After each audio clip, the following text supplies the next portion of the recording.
Okay, we're back. I'm going to adjust the camera just a little bit by moving it over here and zooming in on this spreadsheet. And move the camera just a little bit more. Now what we have here is the spreadsheet, and I will make this available on Sakai. And what I did was I took the example from your model, and I actually worked up a spreadsheet to parallel the example that's in the lecture. And so when you look at this example here, you can see that I created the different popcorn types here, and I created the attributes across the top, and I just entered in the values based on what I was given in the assignment. So those values there are all pretty precisely what we saw in the assignment. The next thing I did, and I promised you that I would do this, is I went down to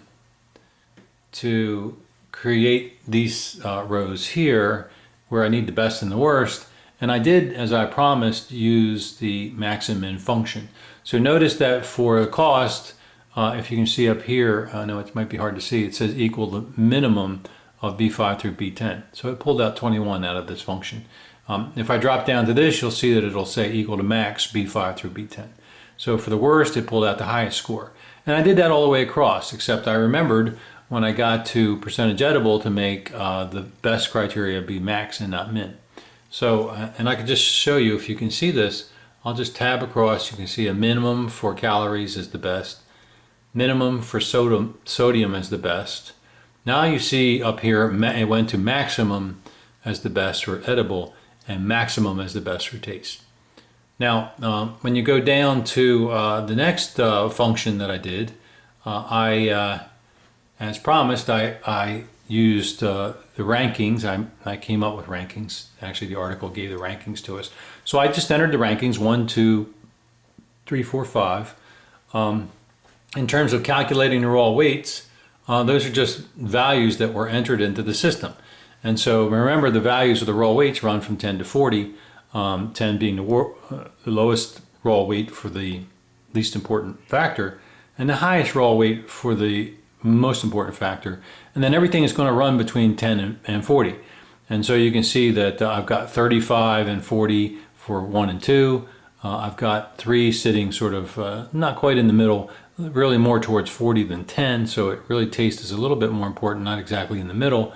But you can see percentage edible is only 5 points higher than the serving cost. So again, just as the article said, I assigned these arbitrary spread of points just to go through the different criteria. And the arbitrariness has to track with the ranking that was done first. So that was done. And then I used a formula that I was given in the book.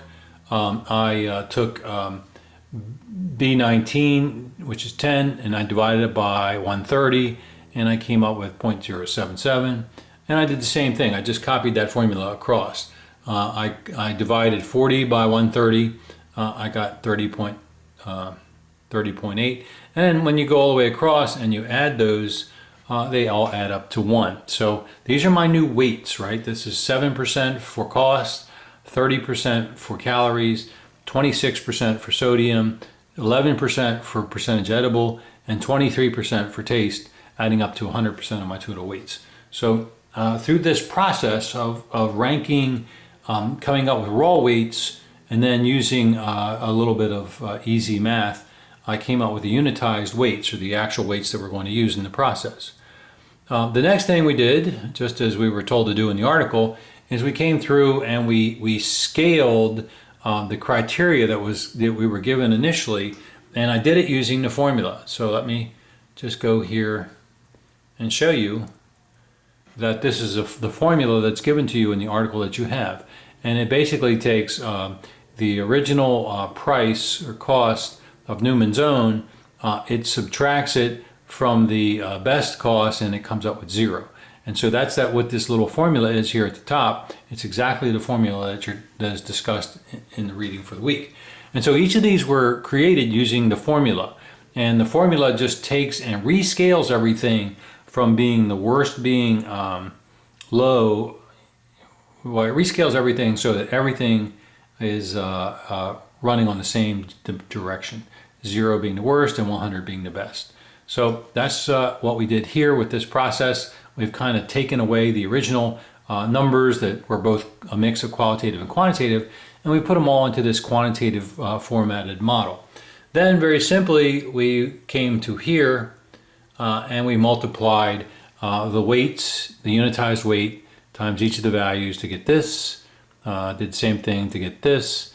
And so by multiplying the unitized weight, just like we did in assignment 1 part 2, I've got my new weighted value scores. I've aggregated the scores over here to numbers, and then I converted the numbers into ranks with the highest. Remember when we did this here, we said the lowest, 0 is the lowest and 100 is the best, and we brought that down. So now the best is still the highest. So now I've got 54 being the highest and number 1. And so Orville Redenbacher's gourmet popcorn ranks the number 1 based on the criteria I have and based on this this model that we've used. I have another tab here for sensitivity analysis. What I did on sensitivity analysis was I copied the tab to a new tab. I adjusted the raw weights, and by adjusting the raw weights, changing the initial raw weight here from 35 to 38.5, I wanted to see if the rankings change, and in fact they do not. And so there's no change in the rankings here.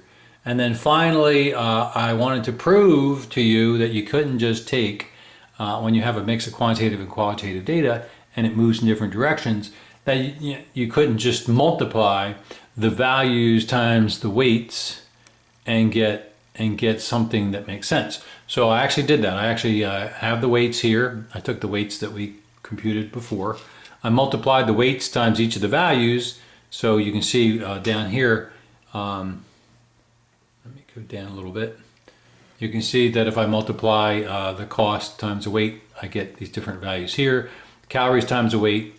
And then when I try to add these up, I get these different totals over here. And I get completely different rankings. But in reality, those rankings don't mean anything. They don't mean anything because some of these weights have a logic that says the lowest value is best, and others where the highest value is best.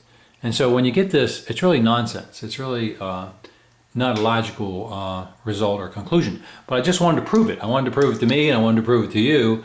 And if I just used the technique that I used in the very first lessons, that the technique would not work when you have data that shifts in terms of its directional attributes. And that's going to be very common when you have decision-making problems. So I hope this has been helpful to you. I am going to make this spreadsheet available on Sakai as well, so that you can take a look at it and you can play with it a little bit as you read through the reading assignment. So I hope this has been clear for you. I hope you understand the difference between what we did originally in assignment 1 part 2 when we did weighted scoring, and what we have done here with a more complex MEL model, which includes these techniques for smoothing things that move in different directions. So hope it's been helpful to you.